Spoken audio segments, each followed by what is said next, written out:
You are now watching Bleav. Do you believe? Duval, welcome in to Bleav in Jaguars. I'm Jordan DeLugo, joined by former Jaguars tight end Clay Harbor. It's an exciting time in Duval right now. We're all aware of that.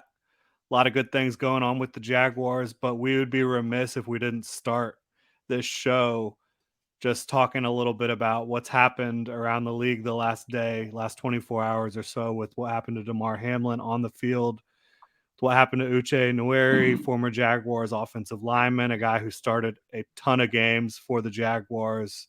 Um, I could sit here and talk about both of these things. I was a fan of the team at the time Uche was playing, all that. And I scouted Damar Hamlin. I'm a big fan of who he is. But you're a former NFL player, Clay. I think I'd be remiss if I didn't let you guide this conversation when it comes to losing Uche and the Damar Hamlin situation as well. Yeah, man.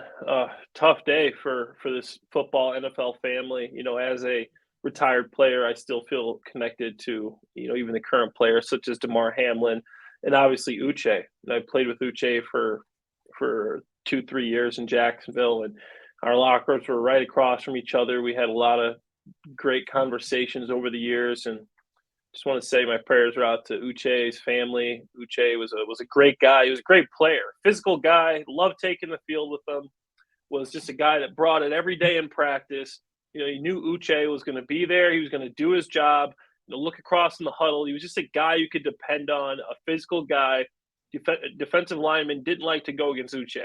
They knew this guy was going to bring it play after play. Even when we weren't having success as a team, Uche was one of those guys. You said, hey, like, this guy's going to bring it. He does a good job. He gets his job done. But besides him being a good football player, which he was just a great guy. He was a cerebral guy. I mean, we would have talks about politics, about the world, how to change things, make things better. He was just a very opinionated guy. I always remember him and Brad Meester, having convos and political talks and just trying to figure out ways to better the community and things like that. And, of late, me and Uche, we followed each other on Twitter, and we would send each other messages and, talking about the Jags and, just where we think this team's heading and how we were excited to see the teams, actually moving forward and looking good. And it's really heartbreaking, and it puts things into perspective, man. You got to live life to the fullest and enjoy your loved ones, enjoy every day, because a guy like Uche, obviously made a great living. He's 38 years old, and next thing you know, he's just not here anymore. So it's just very unfortunate and heartbreaking. And obviously with the Damar Hamlin situation, I don't know him personally. I got some friends that know him. Everybody that I've talked to said he is just an amazing young man, hardworking kid that just goes in and week out and gets his job done. All I know about him is he was a late round pick. He played himself into a good position to be a big part of this team. And that says something about him right there. Hardworking guy. And for me yesterday, watching this game, I get a little bit emotional because I remember how tough it was for my mom to watch my games. I had a guy who had 9 surgeries. I got injured a lot. And it wore on her to see me down on the field, even though I'm okay, but just my body's hurting. And just thinking about his family, his mom, his significant other, it was hard. And just to know how my mom felt, I'm glad that his mom was there and able to get in the ambulance with him, with her son, and to see him down getting CPR on the field was tough. I think the NFL made the right decision to suspend the game. I think it maybe took a little bit too long, but overall they did make the right decision. And there's no way those guys could have played after that, Jordan. Impossible. You have to have a certain mindset to play this game of football. You have to be focused. You have to be not even the physical aspect where you have to be warm and ready to go. You mentally, these guys are like your brothers. You spend more time with your teammates during the season than you do your family. That is literally a family member. There's no way they could have finished that game. I don't see how they play another game until they know that this guy's okay. I mean, and once they start getting more information that comes out, they're going to be going to visit him. I heard some of them are staying in the area, even though they're flying home, staying in the area to make sure that he's okay. So all we can do right now is just wait and see and send our thoughts and prayers to his family, to Uche's family. And, I know it puts a lot of things in perspective. For a lot of us, this is our livelihood, the players, their jobs. But at the end of the day, it's a game. And the most important thing is safety and well-being. So we'll send our thoughts and prayers out for that. Yeah, two very different situations. Obviously, as you said, thoughts and prayers out to everyone involved, to Damar, his family, his friends, teammates, all that. And then Uche, his family, friends, former teammates such as yourself. I can't imagine losing, someone who you're just playing football with a few years back, and now they're not here anymore. So it's just really, really heartbreaking stuff. And he's a great person off the field talking about Uche. So is Damar. I mean, Damar is beloved. Scouted him coming out of Pitt. Really, really energetic, fun, young guy. Went to the Senior Bowl, did really well at the Senior Bowl, acquitted himself well, like on the practice field and just talking to coaches and scouts and media. And he's done great things since being in Buffalo as a teammate and as a friend. And it's heartbreaking for him. And you just pray that he can recover. I don't want to get into all the different medical stuff that we could talk about and speculate on. Like, we're not doctors. I've talked to doctors about it. It seems like it's still just very unclear how things are going to progress with Damar. So I don't want to speculate about that. But it's just crazy 24 hours. And like you said, it puts things in perspective. It makes you really want to value all your time and all your time with your loved ones and your friends. And it's just a shame. I hate that we're having to talk about it right now. Yeah, it's a tough one, man. Yeah. So, we were talking about Uche off the field. Uche on the field, he started 92 games for the Jaguars. Wow. 92 games. Was in 104 games total from 2007 to 2013 for the Jags. I mean, not everyone that's a fan now was a fan then. There's young people that are fans. There's people that have become fans since then. This was a guy that meant to a lot to that franchise in a time where the franchise wasn't really at its best, right? 2007 Yeah. to 2013. He was there for the 2007 playoff run. But outside of that, this was a good player on a lot of, not great teams for the Jaguars from 08 to 13. Mm-hmm. And he's a guy you could just – he's a dependable guy. He's a physical player. He's a guy that, you knew in the trenches, inside drill, 9-on-7. Uche was a tough SOB. And that's the type of guy you like to play with. You're in the huddle. You knew Uche. He's got an injury. He's in the training room. You're like, okay, is this guy going to play? All of a sudden, Uche's on the field. Okay, how'd this guy end up coming out and playing? He could barely, he's struggling to walk. And next thing you know, he's on the field and he's getting his job done. And he was a pleasure. It was a pleasure to be around, a guy that just was a cerebral, intelligent, intellectual guy.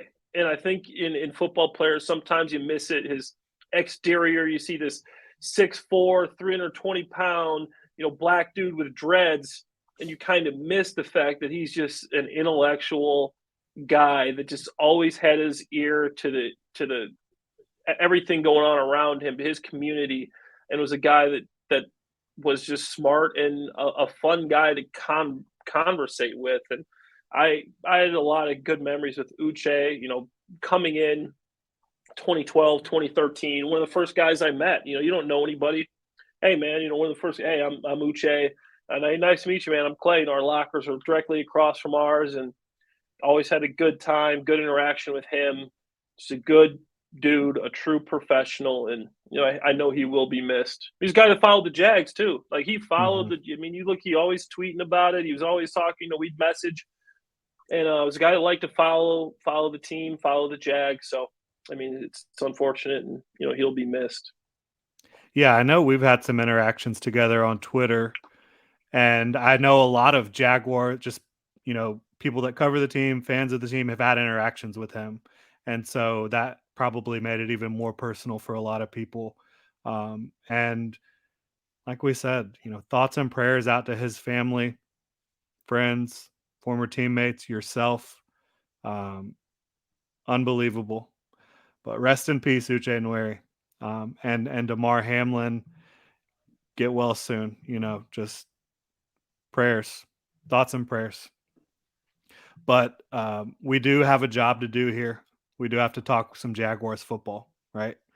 Some week 17, some week 18, some big picture stuff here. As I mentioned, it's an amazing time right now to be a Jacksonville Jaguars fan. Um, you know, barring what has happened with Uche and Damar, unbelievable time to be a Jaguars fan. 4 straight wins for the Jaguars. It's another victory Tuesday here. The 4th straight victory Tuesday we've had in Jacksonville. Again, the Jaguars have won 4 straight. They snapped a 9-game losing streak to the Houston Texans this past Sunday Wow. on the first day of the year. They stayed atop the AFC South. The Titans continue to plummet. And we all know the AFC South title game is this Saturday, primetime, 8:15 p.m., TIAA Bank Field, Jaguars Titans, winner takes all in the AFC South crown.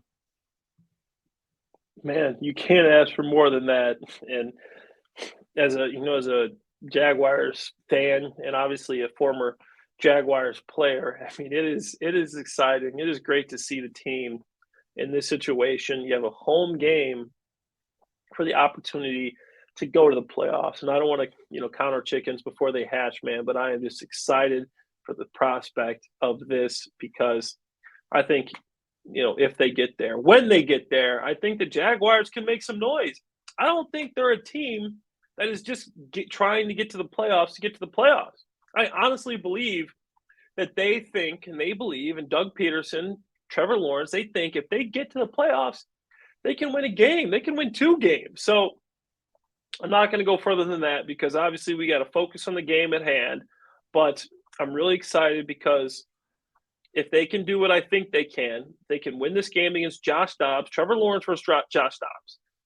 I think they got to be excited that this is the prospect they had coming into the season. If you told me the Jaguars were going to have an opportunity to win this division end of the year, and it was going to be a game at home in Jacksonville, Florida, Trevor Lawrence playing against Josh Dobbs, winner goes to the playoffs, I would have taken that 10 times out of 10. So I'm excited to think that this is a possibility. They can make this run, make the playoffs, and then anything can happen. Yeah, when you look at a lot of the teams throughout history that have gotten in as a wild card and made a run, it's usually a team that gets hot at the end of the season that Bengals. there you go. That has a young quarterback. And that's exactly what the Jaguars are. They're 4-0 over the last month. They have an opportunity to get to 5-0 against the Tennessee Titans. And it's not just the fact that Josh Dobbs is their starting quarterback, who, shout out to Josh Dobbs. He spent a little time here in Jacksonville he's a rocket scientist and a quarterback. So interesting story for him, certainly. And wasn't even on their team 3 weeks ago. Now he's starting in a division title game. Life comes at you fast. Yeah. So, but it's not even just the fact that Josh Dobbs is playing. Look, Tennessee Titans, they're reeling. Whether it was Josh Dobbs playing or Ryan Tannehill or Malik Willis, they're reeling and they have a shoddy offensive line. They do not have pass catchers that scare you, and their defense has been heavily injured. Like, they've lost a lot of players on that side of the ball. They're not the team that you expect the Tennessee Titans to be. Now, the one thing they still have is they have a really good head coach in Mike Vrabel, and they have Derrick Henry. And so that's the one thing you can't let beat you is Derrick Henry. And if you don't let Derrick Henry beat you, there's no reason the Jaguars should have even a close game in this one, quite honestly. It shouldn't be. And I know the Titans are tough, but again, they do not have a quality offensive line. They do not have quality pass catchers. They do not have a quality quarterback, and their defense is heavily injured. Like, this team you can say counting your chickens before they hatch. Between me and you, like what we do is going to have no impact on this game, right? You can't have the team counting their chickens before they hatch, right? But there's absolutely no reason for this to be a close game. Derrick Henry. Derrick Henry's out. What? Isn't Derrick Henry questionable right now? Maybe questionable. I think that they rested him for the last game to get him ready for this one. I expect Derrick Henry to be full go on this one. Yeah, they were kind of just resting him. Okay, I'm Yeah. a little bit. I just looking at the last game, seeing that Derrick Henry didn't play. I'm like, okay, Yeah, I think that But they rested a lot of players to kind of look at this Week 18 matchup as what it is, the AFC South Championship. yeah, So heavily injured team that's underperforming in a big way. There's no reason the Jaguars really should have a tough time with the Titans, in my opinion, outside of Derrick Henry. And you saw what they were able to do with Derrick Henry in the last contest. After he had a pretty big first quarter, they shut him down. The way you're able to do that is you don't have to respect the receivers. You just don't. Outside You of dare, Treylon Burks, there's not much there. you dare them to throw the ball. And you just load up the box and you play the run, and that's what you do right now against the Tennessee Titans. And I think you'll do just fine in that regard with the way the Jaguars defense is playing with the matchups that they have. I think they showed they can do it earlier this year, a few weeks back, about 5 weeks ago, and I think that they should be able to do it again this upcoming Sunday. But taking a step back, we haven't been able to talk about the win over the Texans. My biggest takeaway from it was that the Jaguars won 31-3 despite not playing anywhere close to their peak. And I think that's huge. To be able to win football games convincingly, regardless of who you're playing, to be able to win football games convincingly while not playing your best is really impressive, in my opinion, in this league. And we can talk about how bad the Texans are, but the fact of the matter is that was a team that just beat the Titans, and they had just taken the Cowboys and the Chiefs to the brink. The Jaguars went into their stadium and beat them down 31-3 to break a 9-game losing streak to the Texans. Absolutely, huge game for the Jags to just break that 9-game losing streak, and it's always tough going into Houston and winning games. I know when I was there, I don't think we ever did it, which is unfortunate. But I think there were some good things that happened there. You saw Travis Etienne, how explosive he is, and how he's a guy that can just show that he's a superstar now. Travis Etienne is legit. I think he's a top 5 running back in this league right now.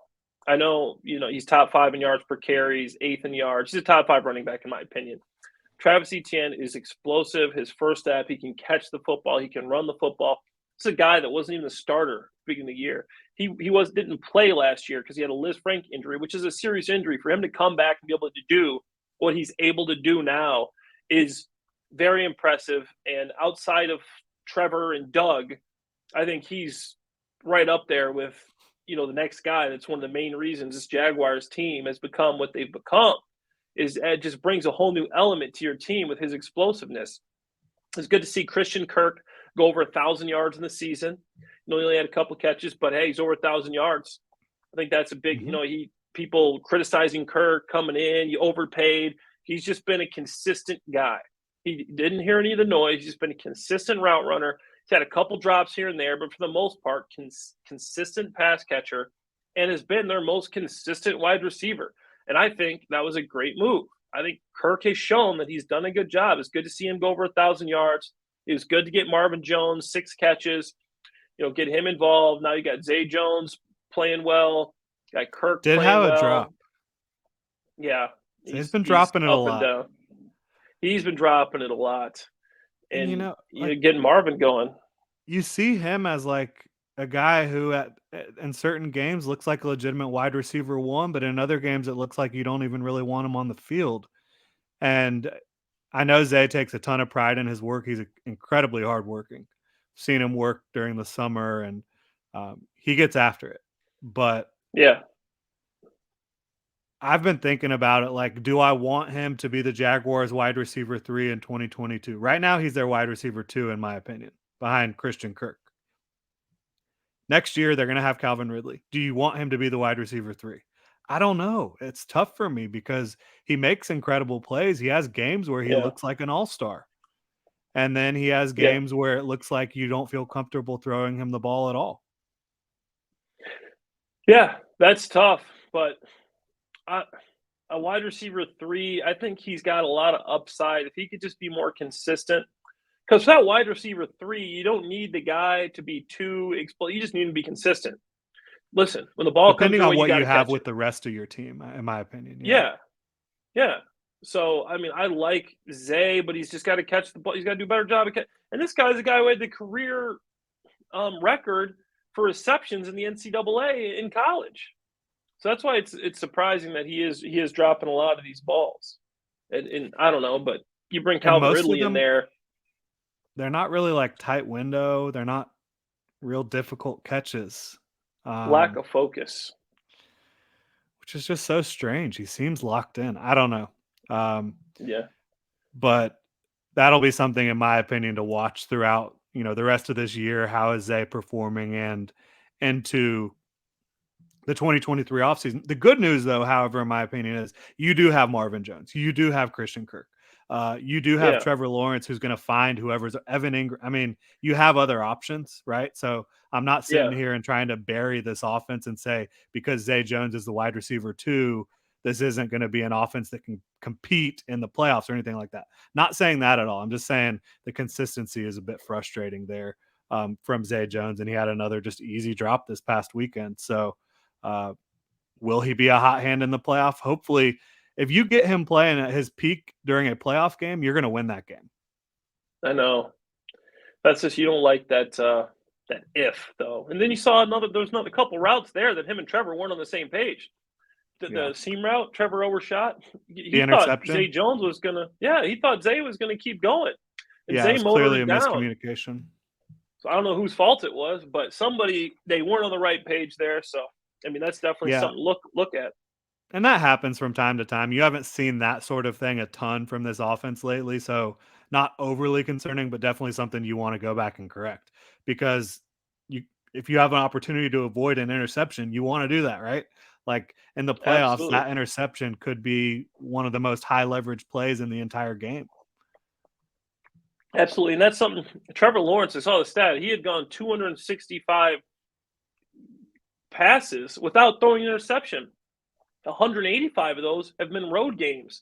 So that's an incredible stat that Trevor has gone that long without throwing interception. When you're a guy that's throwing the ball downfield, you're taking chances. He's not a guy who's just dinking and dunking. He's taking chances. He's throwing for yards. The fact that he had that streak of no interceptions has been very impressive, and that's why he's an elite quarterback, and he's not making these mistakes. And if you don't make these mistakes, got this offense, explosive run game, you do got these weapons on the outside. Now your defense is playing better. That's why I guarantee you there is a number of teams, especially the Chargers and especially the Ravens, that are going to be watching this game on Sunday and hoping and praying that the Titans somehow win the game. They do not want to see the Jaguars in the playoffs. They already lost to this team, and they see the streak this team has been on now. They do not want to see the Jaguars in this game. They know that their best chance of winning will be if the Titans beat the Jaguars. None of these teams want to see the Jaguars in the playoffs. They don't want to see Doug Peterson. They don't want to see Trevor Lawrence. They don't want to see Travis Etienne, this improving defense. They hope, I guarantee you, they're hoping that the Titans win. Yeah, I agree with you 100%. We've got Murray here barking in the background, getting excited. He agrees. He's fired up for this one. But for me, when you talk about Jaguars and the playoffs and maybe winning the division and hosting the Chargers or the Ravens and just getting into the playoffs as a whole, one of the things I'm most excited about for this team right now is how they're running the football. The last 3 weeks, they've gotten, I think, 160 yards, 150 yards, 140 yards on the ground in each game. Travis Etienne's been popping off. They've been running the ball more. I think that's a conscious decision by Doug Peterson, getting ready for playoff football. Yeah, absolutely. And you know, I like this running room they got too. You know who's been impressive to me? JaMycal Hasty. Yeah. I like this guy. This guy can catch the ball. He can run. He can spell Travis Etienne. He's still explosive. JaMycal Hasty is a good player, and I think he doesn't get the credit he deserves. I think this guy could be a player. Obviously, he's not Travis Etienne, but I mean he's a good player and he's impressive. Like, that's a guy I would like to block for. If I'm a tight end, I'm saying, hey, this guy can get the job done too. He's going to hit the hole. He's got good vision. He's got good agility. He's got good moves. It's a guy that can play. And that's another weapon that they got. And he was running with some power this past week. I don't know if he was reading my tweets from a few months back or watching Bleav in Jaguars where I was saying, you want to get him the ball on the outside.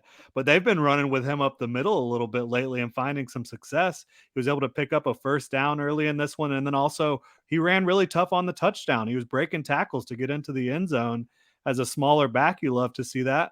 And then you also saw Snoop Connor doing the same thing, who obviously is more of a power back, a rookie for the Jaguars this year, that they traded up to get in a trade that netted them another 4th-round pick for 2023. But he hadn't gotten a lot of run yet this year. It's good to see him running with power because that's why you drafted that guy, for some explosiveness. Got a nice little touchdown. Power. Yeah, absolutely. I think Doug is trying to get that playoff mode going on where, we can run the ball hard and we can throw the ball, and you're going to have a hell of a time trying to stop either one. Yeah, I think they got a great balance right now, and that's what you need. Going to the playoffs, you have a balanced team with an improving defense. I mean, this defense is looking pretty good. Foye Oluokun, every week, he's just getting better and better. And obviously, I know this guy led the league in tackles. He's leading the league this year in tackles, but I'm just so impressed with how this guy plays. He's not that big. He just knows how to play football. I mean, obviously you got the the cornerbacks, and Darius Williams I think has stepped up. He's a guy that you don't hear much about because obviously on the other side, but I think he's stepped up. He's done a great job, and I mean, that's a guy that's done some good things. I think Cisco's another guy you don't hear about. That obviously he had a ball hit off his forehead against the Texans. I'm like, I don't know how you don't intercept that. It literally almost should have got stuck in his face mask. Like, he's had a couple like that this year. You got to intercept that ball. But overall, I mean, I'm impressed. And you see Josh Allen. Josh Allen was balling. He was getting he's looking explosive. He's looking good at the right time. Roy Robertson Harris, he got some pressure on the quarterback. Overall, this defense is coming to life at the right time. Yeah, it is. And I talked about a couple of things. What could the Jaguars' record look like right now had they simply placed Darius Williams at outside cornerback and nickel to start the year? I mean, honestly, I don't want to talk about it. I don't want to, because there was some games. They wouldn't be playing in a division championship this weekend. I can tell you that much. No, there was some games. I mean, if you look at the record when Shaq Griffin goes out compared to now, I mean, a lot coincides when that happened. So it's, I don't want to say it's all, based on that, but I mean, it's a big part of everything that's that's transpired. Not even Shaq going down, but just like even after Shaq went down, they were still having Darius align in the nickel in the slot when they were in nickel packages until like 3 weeks ago. Yeah. And since then, you've seen the Jaguars defense just start locking teams down. Darius Williams and Tyson Campbell against the Texans. They were targeted a combined 9 times in coverage. They gave up a total of 15 yards. No way. I didn't know. That's a good stat right there. I mean, that's crazy. Yeah, that's unreal. Wow, 15, so that's 9 targets for 15 yards. Yeah. And one penalty. Darius did pick up that one. I don't know if they called it holding or PI. It was close. I didn't think. I mean, like he was holding like one arm out there. I didn't think that was a penalty. Usually they let that go. I thought that was a good job of him hiding the hold. And obviously that's probably because I'm a little bit biased. But I thought that he did a good job. It wasn't like a big pull, big hold, but Yeah.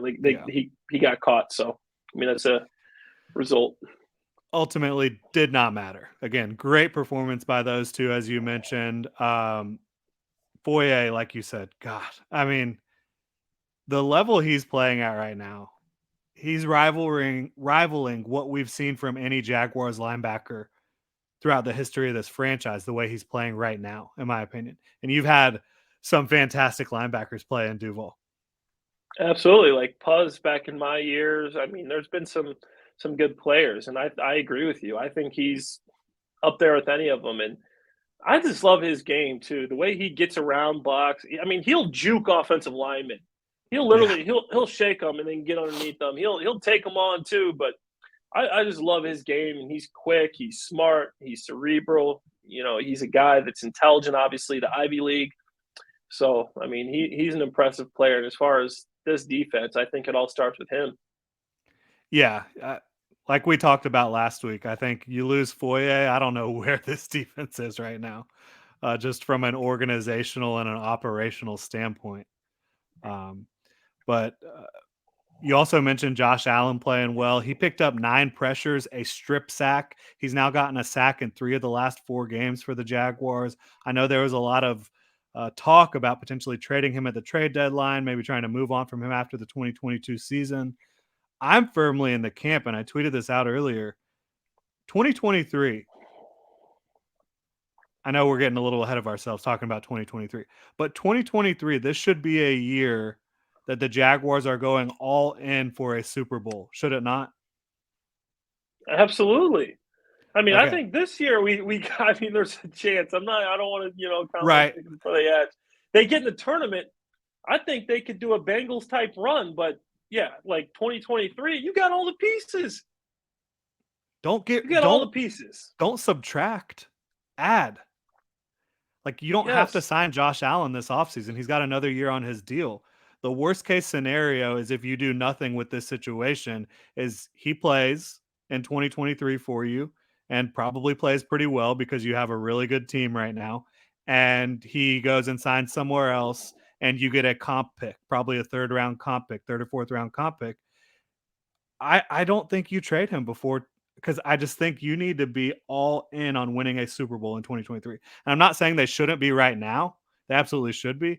But obviously, going into this season, they didn't quite think they would be in a position to compete at that level, I don't think. But going into 2023, expectations should be we're doing everything we can from a roster standpoint to win the Super Bowl.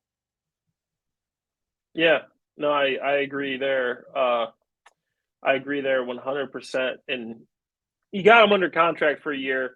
I know he might not like that, but if I know you're in some cap trouble, but you got the year. 2023 is a big year. You got Calvin Ridley under contract. You got all these guys. Trevor Lawrence is still in his rookie deal. You go for it. That's a big year. And next year is a year when it happens because you're not paying your quarterback the huge money, so you can actually have some money allocated in other spots. It gets tough. Once Trevor's contract comes up and you got to pay him, $40 million a year, that takes away from a lot of other positions. So right now, you got a guy playing this level on his rookie contract. You got to take advantage of that. That's not common. Usually, you look at these Super Bowl contenders, you see Patrick Mahomes' contract, Aaron Rodgers' contract, these big name Russell Wilson. I mean, some of these guys, Deshaun Watson, like obviously they're not even great teams, but these contracts make it difficult for you to have a whole team in place. When you have a quarterback on a rookie deal, it's like a cheat code because you don't have to pay him. You can put this money into the roster. That's why next year is so important because obviously you're going to extend Trevor. You're going to give him what he wants. And he deserves every penny of it because that's what he's worth. He's created that value, but he's not going to be able to have the same pieces he has around him like he does right now because he will be more valuable and need more of that money to go to him, which is well earned. So it's not going to be as easy. So next year is a big year for that purpose. Yeah, and that's when you have to really hit on value free agents and draft picks, more importantly. Yeah. It's something the Jaguars had not done a lot I would say over the last couple of years, the drafts are certainly trending in a much better direction. But throughout the course of the last 5, 6, 7 years, the Jags have not done a great job in that department and in terms of retaining their young, talented players. So that's what they're going to have to do to build around Trevor once they have to pay Trevor. But right now, you've got that rookie deal, and you take advantage of it. And I don't think getting rid of a guy who is a good edge player adds up when you're trying to win a Super Bowl in 2023. No. So no, absolutely not. That's where I look at it. All right, we're going to close this out with talking about, you mentioned if the Jaguars beat the Titans, they are in. They are the 4 seed. They are the AFC South champion, and they will either be playing the Los Angeles Chargers or the Baltimore Ravens, 2 teams they've already beat. And as I mentioned earlier about the running game, the Jaguars' running game is hot right now. Both run defenses in Baltimore and Los Angeles not doing well. Not doing well overall right now. So I think you really like those matchups for your offense, and defensively, as long as you can make some plays here and there for the Jaguars defense, you're going to be in most games because the other opposing defense is not going to stop Trevor Lawrence, Doug Peterson and company for an entire game. If the Jaguars beat the Titans and host the Ravens or Chargers, I'm picking them to win. Yeah, I think so. Absolutely. Right? If the Jaguars are hosting if they're hosting the Ravens or the Chargers, I think you got to pick them to win. The Jaguars have beat both of these teams, and that was at a part of the season where they weren't playing as well as they're playing right now. Right now, it feels like everything's clicking. Trevor Lawrence is playing the best ball he's played in his career. Obviously, it's only been a couple-year career, but he's just playing at a high level. Doug Peterson is calling plays at a high level. Travis Etienne is running at a high level. Obviously, you've got a couple injuries, Cam Robinson, Smoot, but I think the Jaguars had depth, and the depth is showing. And this depth is doing a good job of filling in for those guys. So overall, I think you got to be excited for the prospect that you get to play these 2 teams that you've already beat at home. And the Ravens, for one, are a team that are trending, the wrong way. I think without Lamar Jackson will probably be back by the time the playoffs start. But overall, I think you got to like where you're at. If you can just win this game to show they have a good opportunity to win this game this week, get in the playoffs, you got to like the prospect of the teams you're going to be playing in the playoffs. And like I said before, those teams, the Chargers, the Ravens, they do not want to come to Jacksonville and play this Jaguars team. No. The last thing that they want to do is come playing this hot Jaguars team with Trevor playing the way he is, Etienne playing the way he is, Foye, Lugo having this defense play the way they are, the cornerbacks, as we've said, picking up their level of play. And overall, they do not want to see this team and come to Duval. Yeah. Overall, I would say, though, for the Chargers and Ravens specifically, like whoever finishes in the 5 seed is going to play the Jaguars, the 4 seed, assuming the Jaguars are able to win the division. The 6 seed is going to have to play the Bengals. So neither team are you really excited about having to go play between the Bengals and Jaguars. And that brings me to my next point. Okay, let's say the Jaguars take care of the Titans and they win a home playoff game to start the playoffs in the wild card round.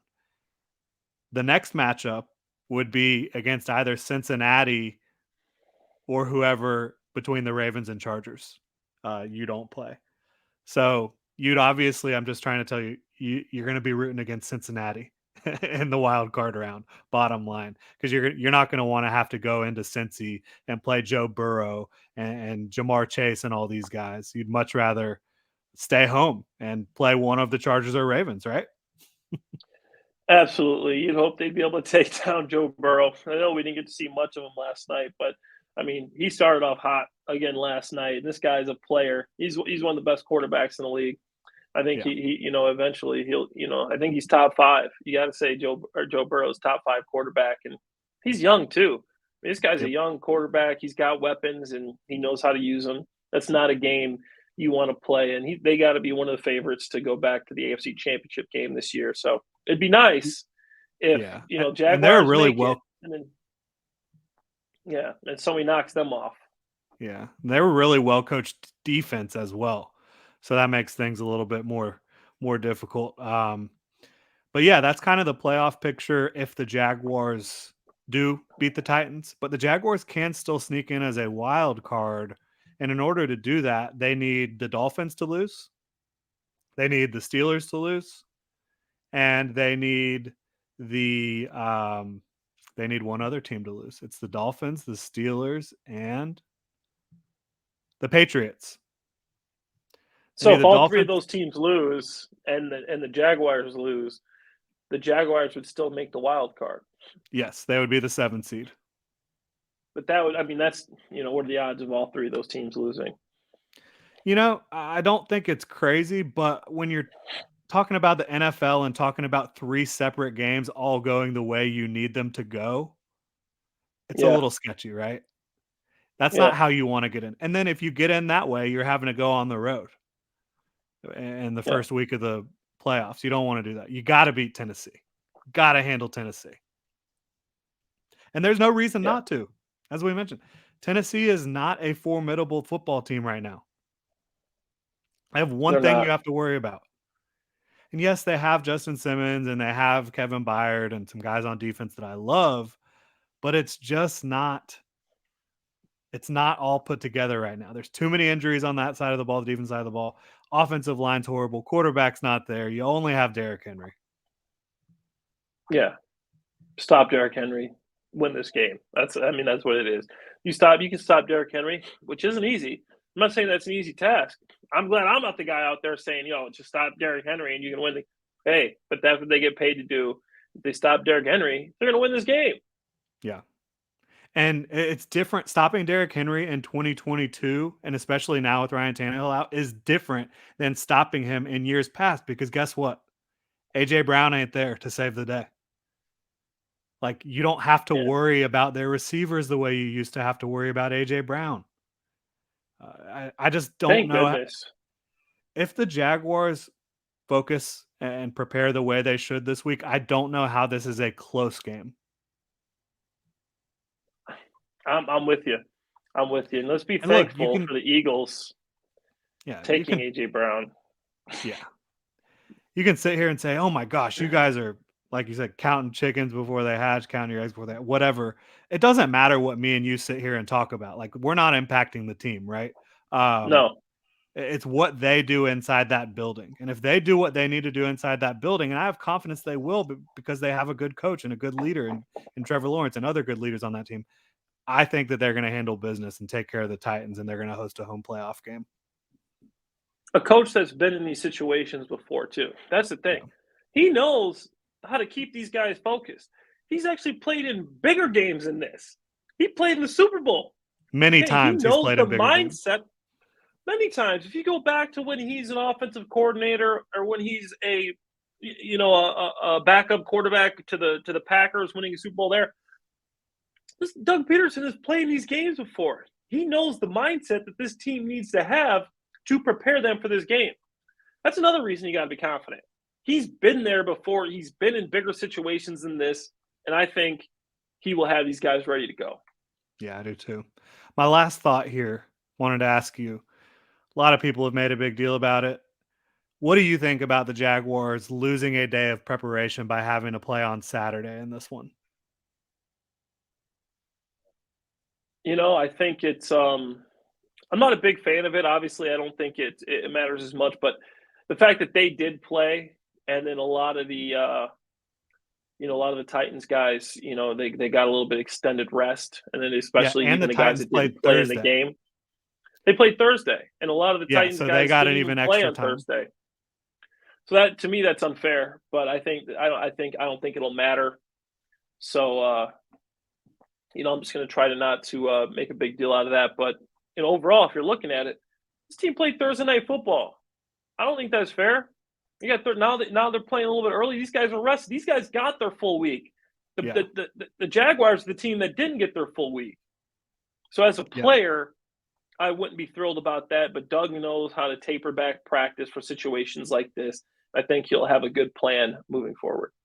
Like, as a player, would it impact like your ability to prepare or anything like that, or just everything needs to be sped up a little bit? It changes the routine. Instead of having your off day on Monday, you're not going to have that, or your off day on Tuesday. Now you go and you watch the tape on Monday, then you have to come back and practice Tuesday. Everything gets pushed up a day. So now you're out of your normal routine. You don't get the off day. You have to go in. Now you're doing the game plan on Tuesday instead of Wednesday, and then you're doing red zone on Wednesday instead of Thursday, and you're doing third down on Thursday instead of Friday. So everything gets moved up, and it literally just takes you out of your routine. Yeah. And I do think Doug is a coach that will be able to handle that, right? Handle, and they've shown in recent weeks, like they went and had to play on Thursday night. They didn't skip a beat. Like I think Doug can handle weeks where you don't have the right routine or you don't have the normal routine. He's done a good job getting this team prepared in that regard. But I'll say this too, like, would you rather have an extra day to prepare for the Titans or an extra day to prepare for the Chargers or Ravens? Because they're going to get an extra day on the That's back true. end. That's a good way to think about it, Jordan. And a lot, as a player, obviously you want to make sure you get there and you get the first day in. If they win, I know this is the easy way out, but if they win, I'm thrilled. I get this extra day to prepare, for the team we're going to be playing in the playoffs. Yeah. But then, on the flip side of that, if they lose, you look at it and say, man, we were thrown out for our routine. We didn't have a plan coming in. We found out late. If it's on the schedule already, then you have to know you got to plan for this. But when you haven't planned for that, and then you get thrown into the game a day early, it can be a distraction. But that's one of the reasons you got a coach like Doug Peterson. He's been in situations like this before. He's probably got flexed. He's probably handled situations like this before, being with teams that have been in the playoffs, won a Super Bowl, things like that. He knows how to handle distractions. Yeah, he does, no doubt. And certainly he did ask the NFL. They talked to the NFL. They asked if they could play on Sunday. NFL did not acquiesce. Is the NFL kind of giving the Jaguars the shaft in that regard? Yeah, they probably are a little bit, but that's what happens when you're the Jaguars and you haven't won anything in 5 years. You went to the AFC Championship 5 years ago, haven't done a single thing since then. You're a small market. You're just not going to get the respect from the TV people, from the TV side of it, until you're an established winner. And maybe that starts next year. Yeah, it's a business, and the NFL gets a lot of money from their TV contracts. Like I've talked about before, is I'm in Kelly School of Business getting my MBA, and I just did a report on the NFL's business model, and they make a lot of money from these TV It's a contracts. good model, huh? Oh, it's a good model, and it's going to continue.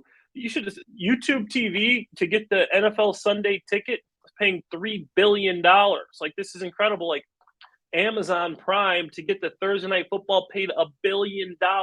Like, this business model. So a lot of it has to do with dollars, man. And if the Jaguars, like you said, they don't have the big name, the big fan base, the big viewership to be able to put in an argument of saying, hey, play us here. We're this team. So a lot of its bottom line is money. Yeah. And Trevor Lawrence is almost, I mean, to me, he is must-see TV right now. I think that nationally that will be reflected going into 2023. Yeah, absolutely. He's going to keep getting better. And then you bring in Calvin Ridley along with ETN. This team's exciting. No doubt about it.